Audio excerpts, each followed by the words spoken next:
Então, agora, todos nós tendo áudio, voltamos, vamos dar o início, até porque todos os aspectos que eu falei, ninguém escutou, como eu também não escutei de ninguém. A PUC de São Paulo, por motivos de ordem técnica, logística local, ela não vai se apresentar hoje. Nós vamos ter, então, a apresentação da Universidade de Pernambuco, sob a coordenação da professora Ana. Então, Pernambuco tem um tempo mais do que usualmente poderia usar, uma vez de que nós teremos só a apresentação dela hoje. Após a apresentação de Pernambuco, nós deixaremos à disposição dos colegas para a discussão de casos que, porventura, estejam acontecendo em diversos centros deste país e que gostariam de que houvesse um debate em torno deles.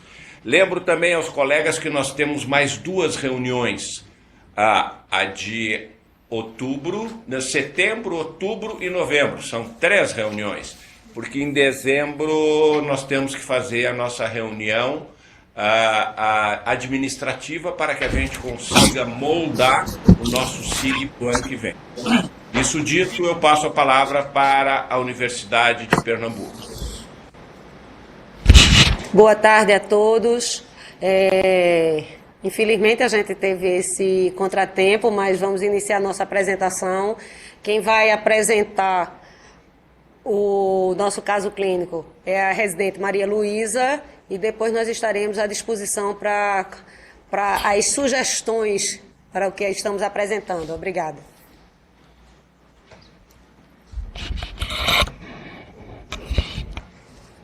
Boa tarde.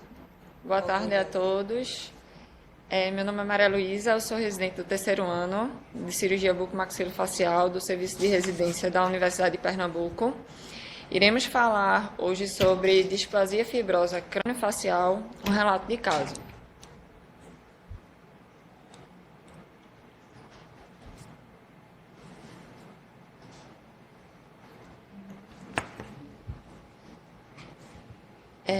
De acordo com a OMS, a displasia fibrosa é considerada uma proliferação intramedular benigna de tecido ósseo trabecular misturado com tecido fibroso.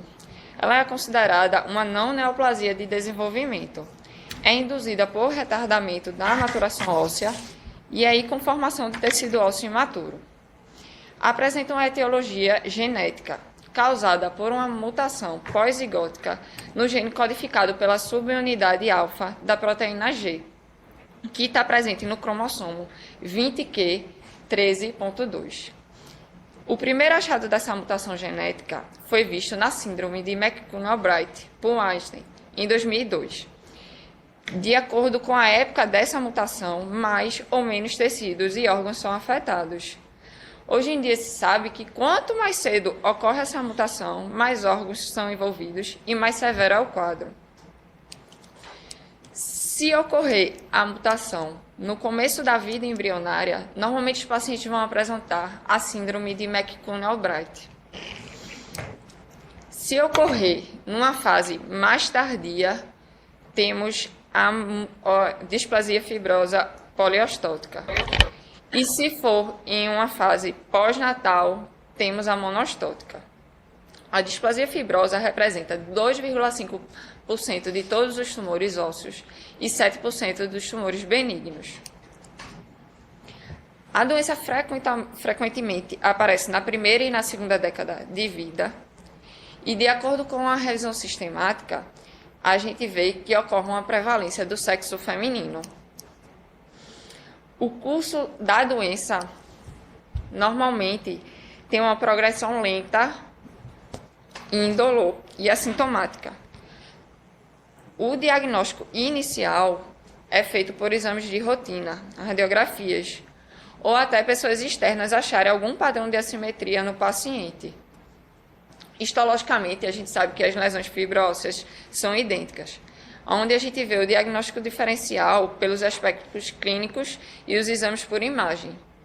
Na displasia fibrosa, o principal diagnóstico diferencial que a gente tem é com o fibroma ossificante. Clinicamente, a gente vê duas formas da displasia, a monostótica e a poliostótica.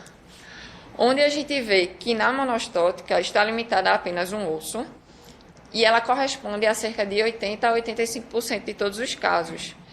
O osso mais frequente na displasia monostótica, a gente tem a maxila e o zigoma. Já na forma poliostótica, ela é mais rara e pode ser acarretada por mais de um osso e pode chegar até 75% de todo o esqueleto. Na poliostótica, os ossos mais comuns que a gente pode encontrar com a displasia é o fêmur e a tíbia. A displasia poliostótica pode estar associada a algumas síndromes. A gente tem a síndrome de Jeff-Lichtenstein, que é quando o processo é associado com pigmentações cutâneas. A síndrome de McCune-Albright, que é uma tríade onde a gente tem a displasia fibrosa, múltiplas endocrinopatias e as lesões cutâneas. E a síndrome de Basabro, que tem a displasia fibrosa mais múltiplos mixomas intramusculares. A displasia fibrosa crânio-facial ela vai estar presente em 25% de todas as displasias fibrosas, onde a gente vê o acometimento dos ossos do crânio e dos ossos da face. Temos a imagem de radiografia mostrando a displasia fibrosa no fêmur e uma panorâmica demonstrando a displasia fibrosa na mandíbula. Os ossos do crânio, onde a gente vê o maior percentual de displasia fibrosa, são os ossos esfenoide, o frontal e a maxila. A displasia fibrosa, ela tanto pode acontecer em ossos que possuem ossificação intramembranosa e endocondral. Não há predileção entre essas duas ossificações.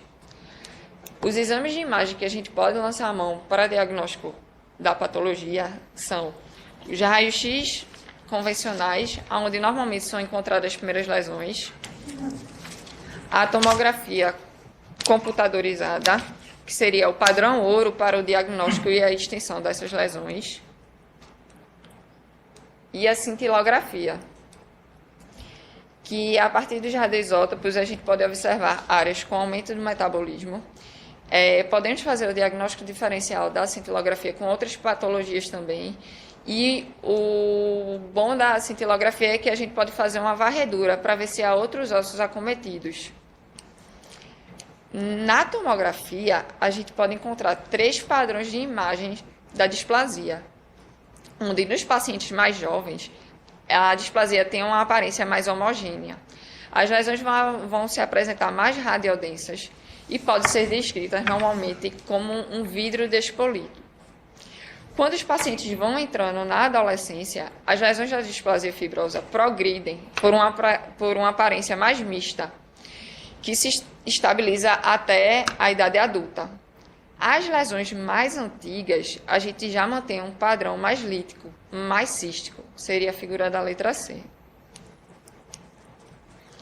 Os estados clínicos dos pacientes que apresentam displasia fibrosa são a cefaleia, a nefralgia, as alterações sensitivas, tanto na visão, audição, na olfação e no equilíbrio, problemas oculares, como a distopia, a diplopia e a proptose, estrabismo, zumbido, prejuízo estético importante, com aparência de bolsas frontais, prognatismos, exoftalmias, complicações infecciosas, como a gente pode observar, o paciente apresenta sinusite, otite ou mastoidites, anomalias dentárias, maloclusão, obstrução nasal e interferência na fala.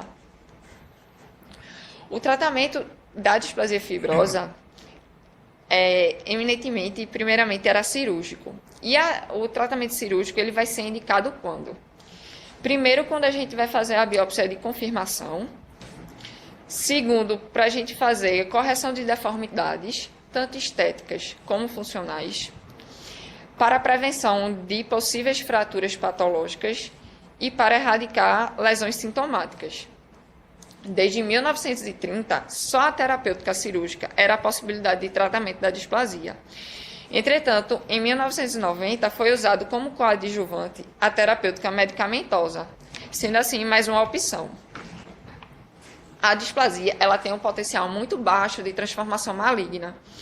Porém, deve-se ter atenção, principalmente com as lesões sintomáticas.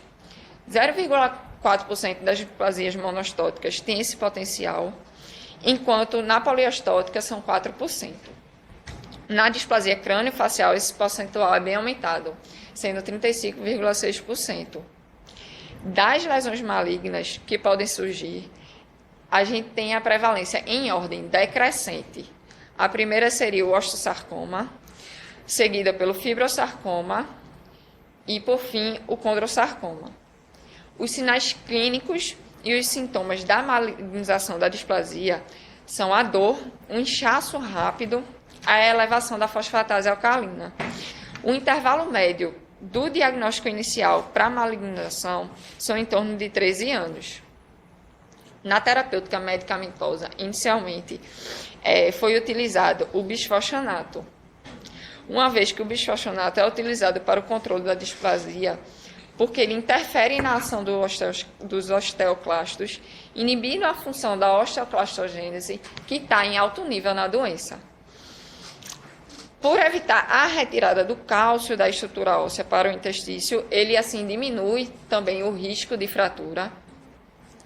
E foi-se visto, com o passar do uso, que o bisfosfonato ele ajuda a promover um controle da dor óssea. A desvantagem do uso do bisfosfonato é o risco de osteonecrose. O bisfosfonato também inibe a angiogênese e o uso para controle das displasias fibrosas podemos utilizar altas doses dessa medicação, onde a gente sabe que o bisfosfonato ele fica impregnado no tecido esquelético. E aí, se a gente for utilizar usar intravenoso a medicação, aumenta ainda mais o risco de osteonecrose. E ainda não se sabe por quanto tempo deve fazer o uso do bisfosfonato. Não há estudos controlados sobre o uso e ainda não existe um protocolo definido. O outro tipo de tratamento medicamentoso seria o uso da calcitonina. A calcitonina é um hormônio produzido pelas células C parafoliculares da glândula tireoide, que também vai atuar inibindo a atividade osteoclástica. Também atua na diminuição do cálcio sérico e na estimulação da atividade osteoblástica. A calcitonina ela também pode ser encontrada nos rins, no cérebro, no pâncreas, estômago e na próstata.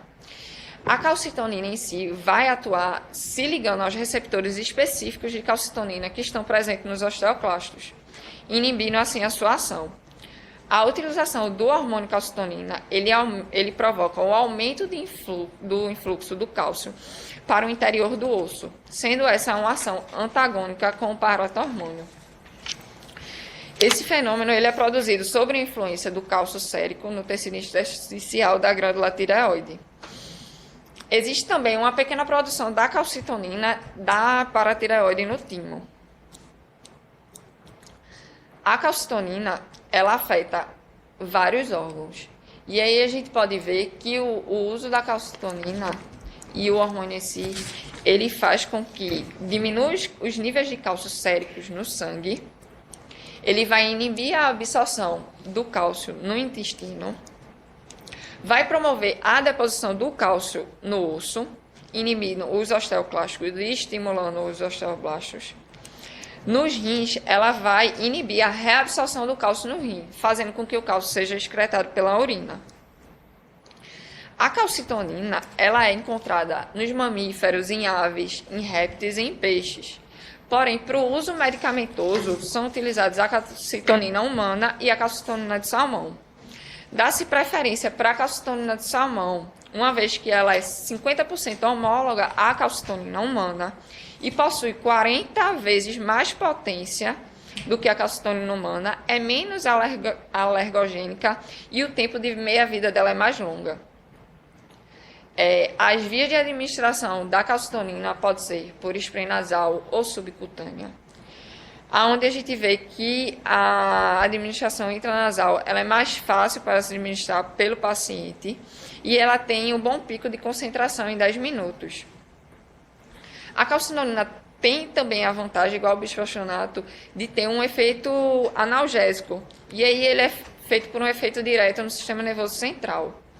A calcitonina, ela causa um aumento de excreção do cálcio, do fósforo e do sódio.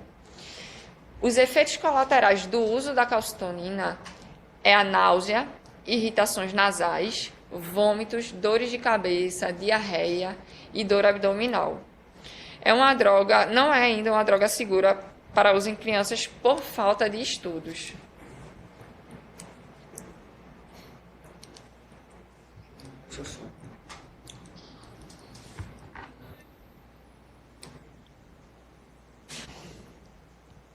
O caso clínico que a gente vai apresentar se trata de um paciente que veio ao serviço com histórico de aumento de volume em hemifácie direita desde os 2 anos de idade, que foi notado primeiramente através de uma consulta ao dentista.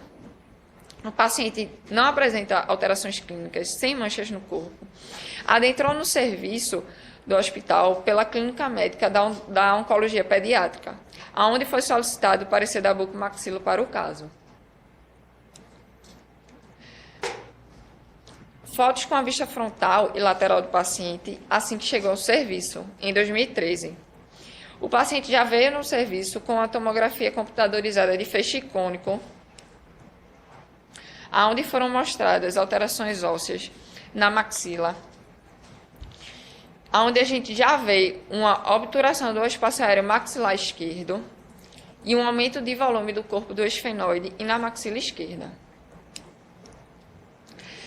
Em 2013, foi realizado pela nossa equipe a biópsia dessa lesão, onde foi dado o diagnóstico como displasia osteofibrosa. Em 2015, foi realizada uma osteoplastia na maxila desse paciente, onde temos fotos transcirúrgicas observando o padrão da displasia.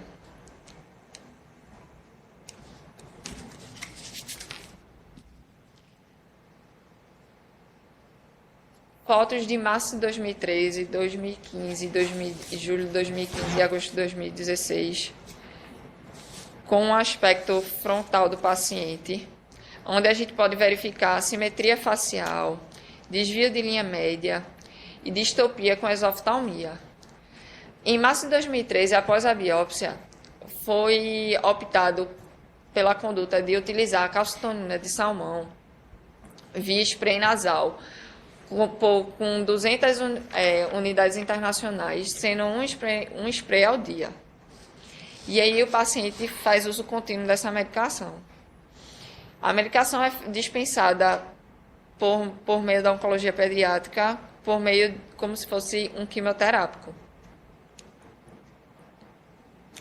A visão lateral direita do paciente avaliando, a gente pode ver o selamento labial em repouso, a projeção zigomática e a projeção dos globos oculares.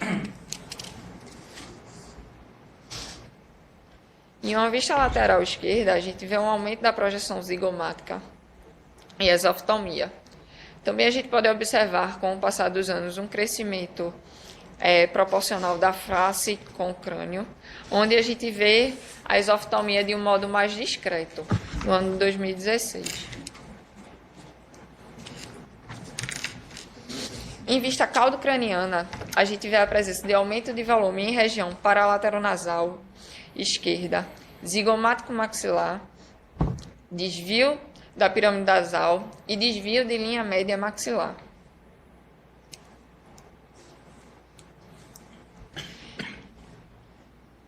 No exame em fotos intraorais, visualiza um aumento de volume proeminente em rebordo vestibular maxilar esquerdo, e pode-se ver que o paciente normalmente encontra-se em transição de dentição permanente e decídua. Em fotos intraorais, em 2013 e em 2016, a gente vê que o paciente apresenta um desvio de plano oclusal maxilar pelo crescimento da lesão, um quinte. Em paciente em oclusão, a gente vê que a mordida do canino superior dele com a lesão mandibular. E em 2016, o paciente ainda continua com o mesmo padrão de oclusão. O paciente também foi acompanhado do ponto de vista odontológico através das radiografias panorâmicas, aonde a gente tem a primeira radiografia dele em 2012, radiografia panorâmica em 2015 e a radiografia em 2016, onde a gente já não vê alterações, anomalias dentárias, nem atraso de cronologia.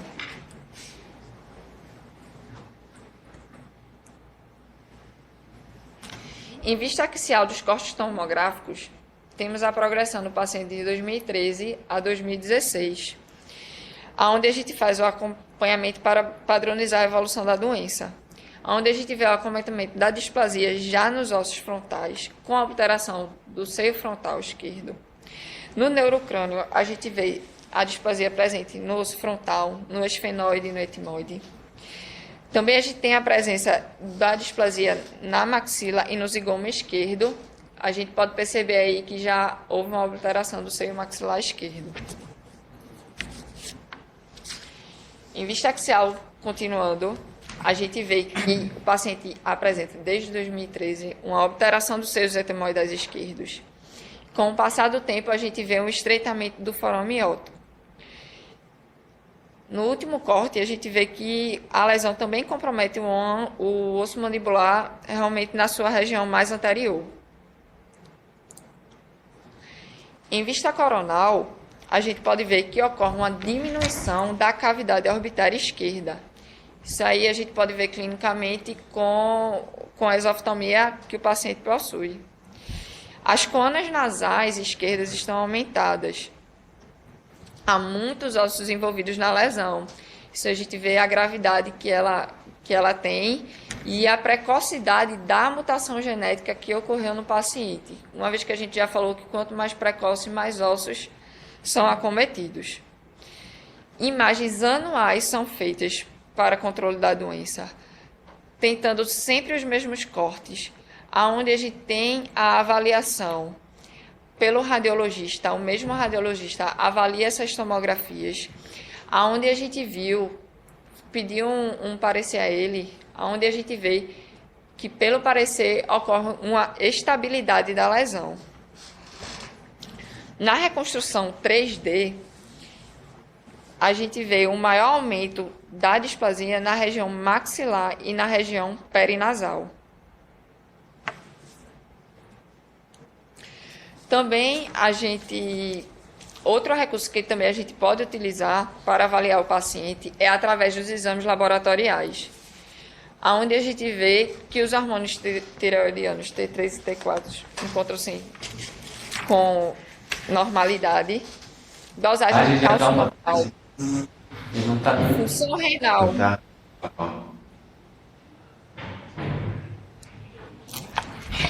Tem algum microfone aberto, por favor? Tá sem som.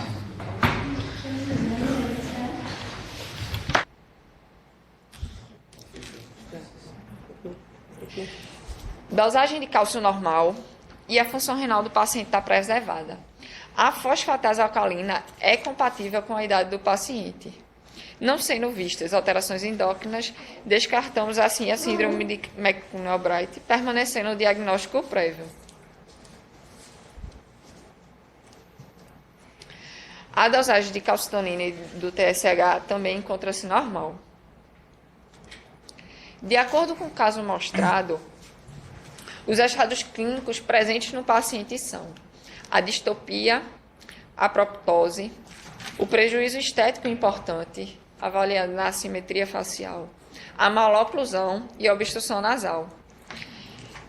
Reuniões feitas com o radiologista, a oncologia pediátrica e nós da bucomaxilo, foi achado preocupante a diminuição do perímetro do forame óptico do paciente. E aí o risco de amaurose que pode ser visto mais para frente, onde nas imagens tomográficas a gente vê um estreitamento do canal óptico do lado esquerdo. O paciente não apresenta queixa ocular, nem queixa de motricidade ocular, e nem houve nenhum episódio de cegueira temporária. A literatura sobre a abordagem nesses casos, ela é muito controversa e ainda não se tem uma decisão definitiva. Verificou-se na literatura que vários estudos têm sugerido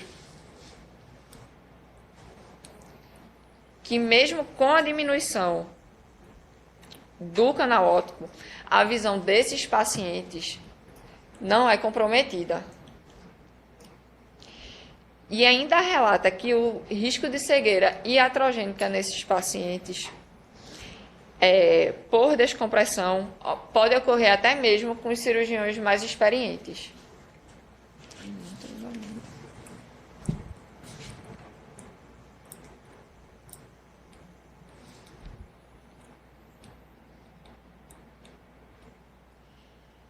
Em um estudo em meta-análise, foram tiradas várias conclusões sobre a amaurose nesses pacientes, onde foi visto que, diante de estruturas vitais e importantes, como o canal óptico, o exame clínico, o diagnóstico por imagens regulares e a sua observação é mais apropriado em lesões assintomáticas. O atendimento nesses casos de displasia é realizado por equipe multidisciplinar. O paciente foi submetido à avaliação com otorrino, onde foi realizada a audiometria no paciente com laudo de normacusia bilateral. Os casos de surdez em displasia são raros, visto que o osso temporal é um dos menos frequentes a serem acometidos pela lesão. Passou um pouco rápido o slide, mas quando a gente falou da amaurose, o paciente também foi visto pela equipe de neurocirurgia. E a equipe de neurocirurgia viu as tomografias e, no momento, não foi indicado a cirurgia para descompressão no paciente, corroborando com a literatura que a gente já tinha falado.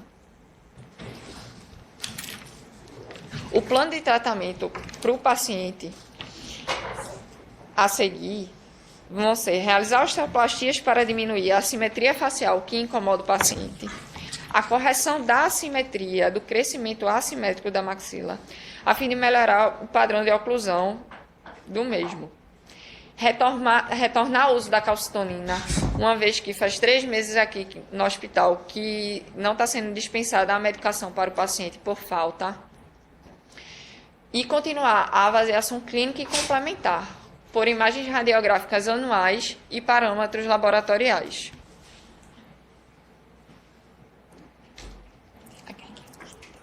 Esse aqui é o Hospital Oswaldo Cruz, onde acontece a nossa residência. O ambulatório geral, onde atendemos os nossos pacientes, do lado direito, a entrada do hospital. E obrigada. Muito bem apresentado, muito bem pesquisado, muito bem documentado. Gostaria agora de ter a opinião dos colegas. O doutor Adalberto Novaes, o que ele tem para complementar com o que foi posto? Para complementar nada, professor, só agradecer. Foi uma bela revisão, nós aqui aprendemos muito e essa informação da possibilidade tão grande de transformação maligna nos casos de displasia crâniofacial é nova para mim e vou mudar minha conduta, mesmo naqueles casos estáveis de pacientes adultos, monitorá-los mais de perto. Eu quero perguntar 2 coisas para a colega residente, que apresentou muitíssimo bem, se eventualmente ela pode contribuir nos casos estáveis, já que não apresentam mais crescimento, alteração de pacientes adultos, de displasia de maxila e ou mandíbula, que nós eventualmente indicarmos ortodontia, mecânica ortodôntica e também colocação de implantes, se ela enxerga alguma limitação do ponto de vista do comportamento biológico do osso, ou até mesmo considerando aí a questão da possibilidade de transformação neoplásica. Boa tarde, professor.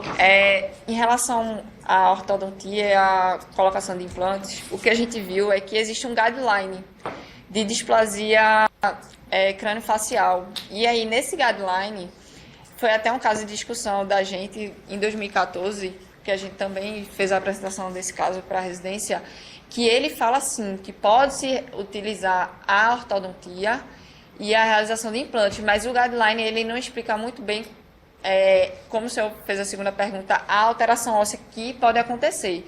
Mas, pelo guideline, ele autoriza a realização de ortodontia nesses pacientes e a colocação de implantes, sim, até a ortognática.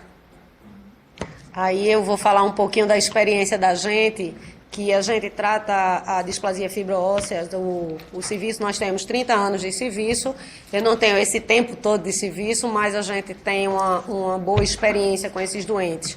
Na realidade, se conhece muito pouco ainda sobre a patologia.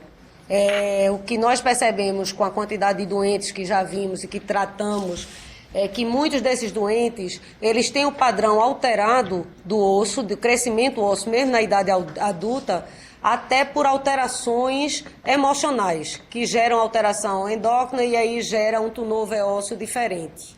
Então, ainda é tudo muito precoce, a literatura ela não deixa nada definido, como também em relação ao uso da calcitonina.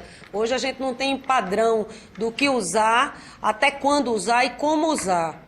Na realidade, o que a gente coloca, usamos há mais de 10 anos e temos alguns casos com uma boa resolução, é que o padrão que a gente avalia é com o clínico e radiográfico, se há ou não estacionamento da doença e o padrão das funções hepáticas renais. Se esse paciente é comprometido de alguma forma através do ionograma ou dos exames laboratoriais. Hoje nós estamos com um aluno de mestrado fazendo uma revisão sistemática sobre o uso de terapia medicamentosa, como uma revisão sistemática para os tumores ósseos. Ainda a literatura não demonstra nada muito claro, por isso que nós partimos para essa revisão sistemática. Muito bem. A opinião dos colegas. Escola Baiana de Medicina, o Dr. Fernando Bastos.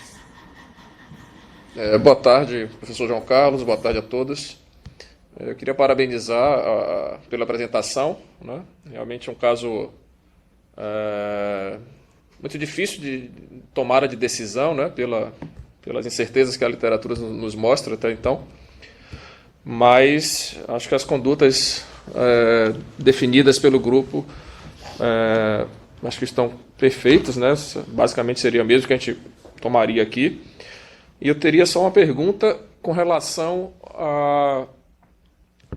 o que vocês encontraram na literatura com referência ao uso dos bisfosfonatos para esse tipo de situação, né? O que é que vocês encontraram no sentido de em que momento se usa esse bisfosfonato, né? Antes da cirurgia, depois da cirurgia, se vocês encontraram alguma coisa nesse sentido, né? Por conta, obviamente, do risco da osteonecrose, né? Após a intervenção óssea em pacientes com uso dessa substância. Fernando, eu agradeço a pergunta. Na realidade, a gente tem na literatura falando sobre bifosfonato, mas por esse risco de osteonecrose, a gente não tem experiência com o uso da osteonecrose. Nós acabamos de vir agora de uma qualificação em que um dos questionamentos é esse. É a relação, a via oral e endovenosa, que a gente sabe que a endovenosa é muito mais potente, é muito mais agressiva, e também o pouco que se conhece. Para essas questões de doenças, como a displasia fibrosa, como o tumor central de células gigantes, a gente tem usado a calcitonina. Não tem feito como referência o uso do bifosfonato. Ok, Ana, obrigado.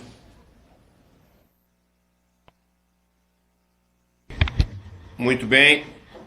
A Universidade Federal de Pelotas, doutor Otacílio, por favor, a sua opinião. Bom, falando em nome do professor Otacílio, que encontra-se em aula, Gostaria apenas de parabenizar a colega, não temos mais questionamentos.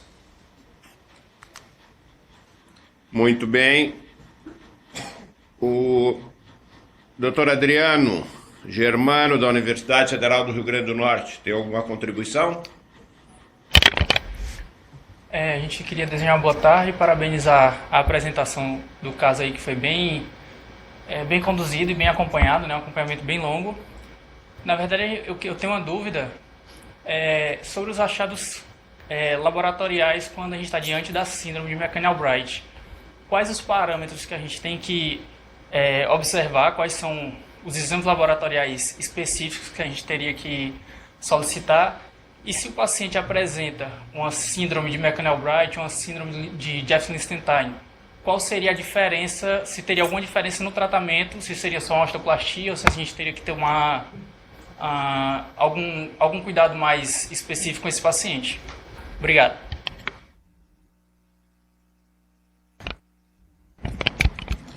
Boa tarde. Quando a gente vê na McCann-Albright, a gente vai ter múltiplas endocrinopatias, né? Até a parte do paciente ter um gigantismo ou algum achado clínico mais prevalente. A gente viu hormônios tireoidianos, viu FSH, LH, para ver se o paciente tem uma alteração endócrina. Se o paciente está hipercaptando ou não algum cálcio, fósforo, o ionograma dele. A diferença de tratamento das outras síndromes para displasias sem estar associada, o tratamento é o mesmo. O clínico que a gente vê na tríade de McCann-Albright, a gente vai ver as manchas, né? As manchas de café com leite, que a gente pode ver clinicamente. Não existe tratamento para isso. E as endocrinopatias, tentar dosar, não deixar os hormônios tão alterados como eles já são. Na síndrome também tem a de Mazabro, que são mixomas, aí tratar os mixomas. Mas assim, a displasia em si, diferenciando de cada tipo de síndrome, o tratamento da displasia vai ser o mesmo. E na realidade, a gente tem que ver o seguinte, no caso desse garoto, a displasia fibrosa dele, ele teve o diagnóstico inicial em outro local, chegou na oncologia pediátrica, que fazem a clínica médica dele, a gente faz questão que eles assumam a clínica médica, por isso que essa equipe multidisciplinar, né? Então, cada área, nós estamos tomando conta desse doente, porque na realidade, a maior área tomada é da nossa especialidade, bucomaxilofacial. Então, as indicações da osteoplastia, o direcionamento de crescimento ósseo, a questão da oclusão, a questão do psicológico desse paciente, que ele é extremamente bem resolvido. Quando a gente vem para as síndromes, a gente vai ter que ter um tratamento mais localizado para o que diz respeito a gente, os demais serão controlados pela endocrinologia.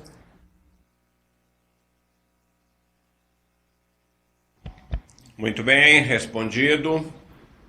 A Universidade Federal do Maranhão, Dr. Luiz Rabelo.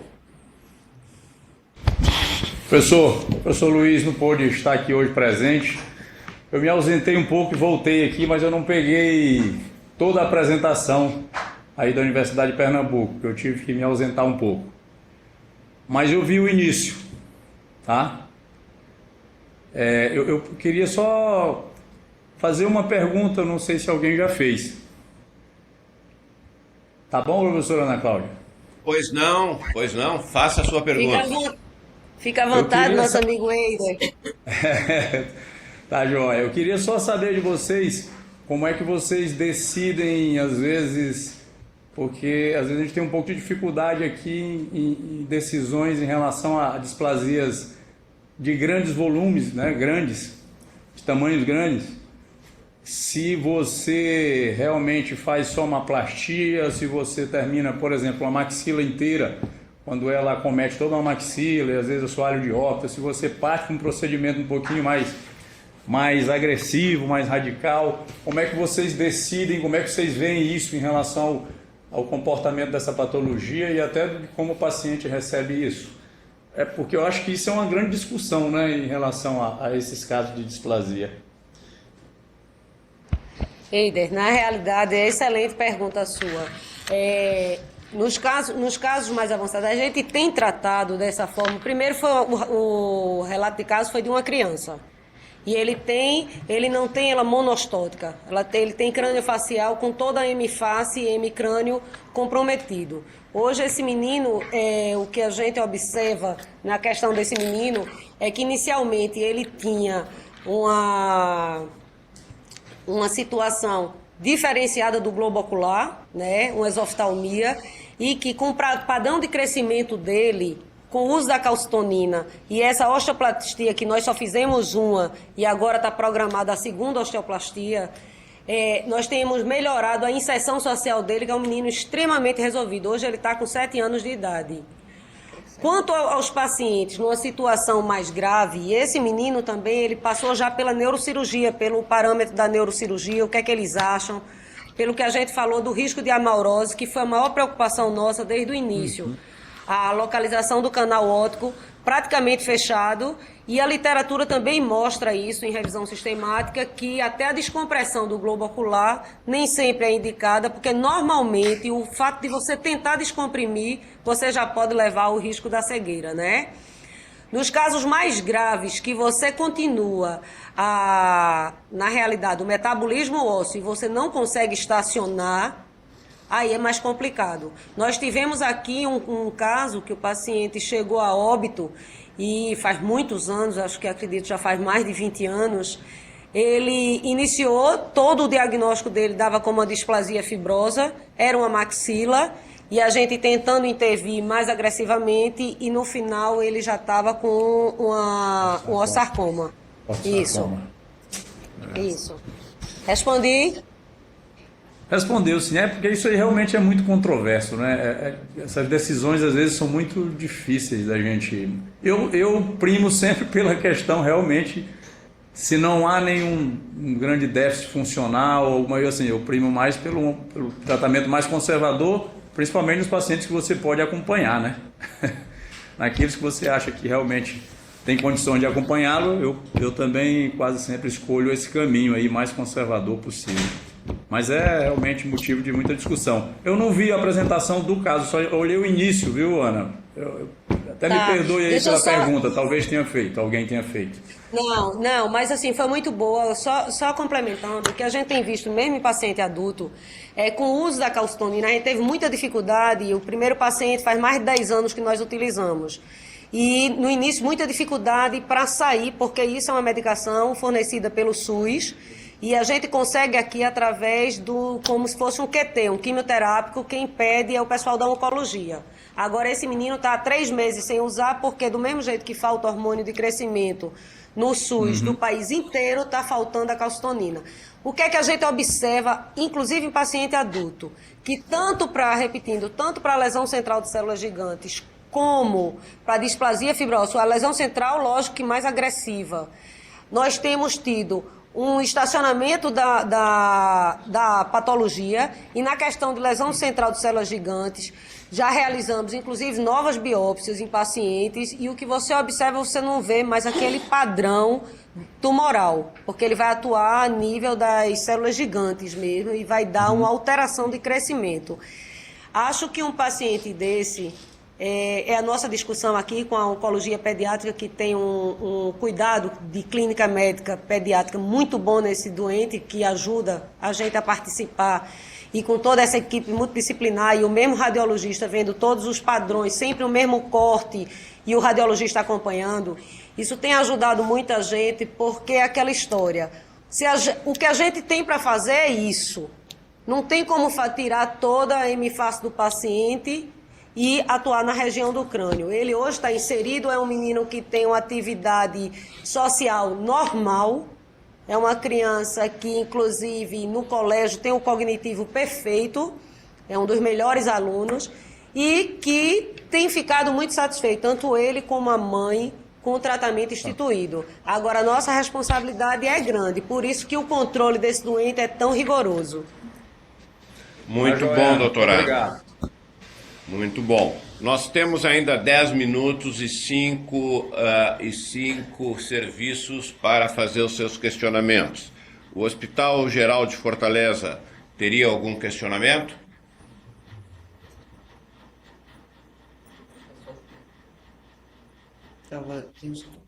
Tem lá um colega. Muito bem. O Hospital Universitário Regional de Maringá, Dr. Lioge, teria algum questionamento? Boa tarde, estão me ouvindo? Claro. Estão ouvindo? Alto e Eu claro. queria parabenizar a apresentação. O caso está muito bem realmente documentado, são casos complexos e desafiadores. E como a residente comentou, a literatura ela não é conclusiva nas condutas, né? Eu fiquei surpreso com a questão da ortodontia, porque até então o meu conceito é que esses dentes não movimentavam ortodonticamente. Inclusive eu tenho um ou dois casos onde os dentes foram junto com o crescimento ósseo e não foi possível fazer esse reposicionamento ortodôntico. A minha dúvida é se vocês têm algum caso que efetivamente vocês indicaram ortodontia e a sua ortodontia respondeu positivamente. Essa é a minha dúvida para o pessoal aí de Pernambuco.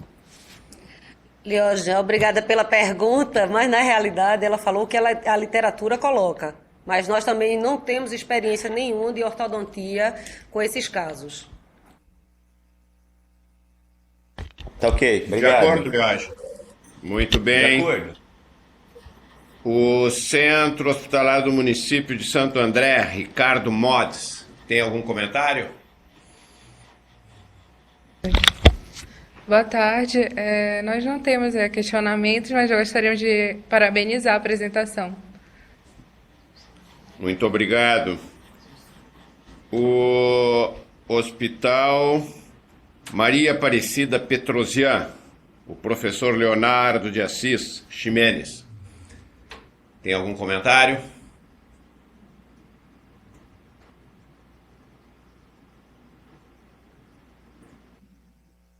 Muito bem. Nós temos então o hospital. Diga, por favor.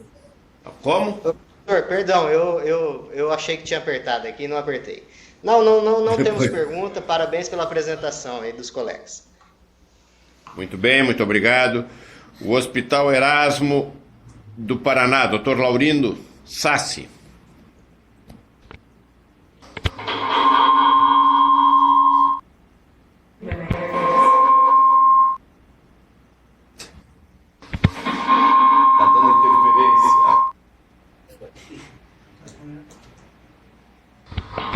Não vou conseguir fazer comentário, mas parabéns. Obrigado, professor. Professor Maurício, do nosso serviço, tem uma pergunta para fazer, por favor. Boa tarde, doutora Ana, tudo bem? Tudo bom, doutor Maurício? Oi, tudo bem. Ana, só gostaria de... São duas questões. Primeiro, na questão da manipulação cirúrgica ali, foi feita aquela técnica que se descrevia antes como a corticotomia, no intuito de tirar só a cortical óssea e reduzir a expectativa de crescimento da lesão, que é uma técnica já um pouco mais antiga, ou foi feita realmente uma plastia óssea, dando um contorno mais anatômico e, portanto, um pouco mais agressiva na sua manipulação que aquela técnica de só tirar a cortical óssea. E a segunda questão era a possibilidade ou a discussão do diagnóstico diferencial com a osteite deformante, com a doença de Page. Foi feito o diagnóstico diferencial da doença de Page. Ele realmente ficou com uma displasia fibrosa crâniofacial. Quanto à técnica cirúrgica, a gente procurou fazer uma osteoplastia, na realidade, para melhorar até aquela deformidade que ele mostrava e aquela simetria a nível de pirâmide nasal, né, e projeção da maxila. O ruim, Maurício, nessa situação é que o menino está em fase de crescimento. Então, você não tem como trabalhar de forma extremamente, assim, mais agressiva, porque você tem, inclusive, os germes dentários ali naquela região. A gente que observou. Então, foi tirado mais do que a cortical, foi feita uma plastia e por isso que está programada agora uma nova intervenção nele. A gente vem controlando isso para poder fazer as intervenções nele. Muito obrigado. Muito bem, agradeço a participação de todos. Foi um caso extremamente bem apresentado e bem documentado, com as alterações histológicas, em que os clastos prevalecem sobre os blastos e as expectativas, que nem colocou o Dr. Lioge, de ortodontia e implante, são questionamentos extremamente válidos e a bibliografia ela não esclarece sobre isso. E são casos em que aquela conduta de cautela ela tem que estar presente, na nossa opinião. Agradeço a participação de todos e até o mês de setembro, esperando que até lá já tenha voltado todos os medicamentos que estão em falta nesse país. Uma boa tarde para todos.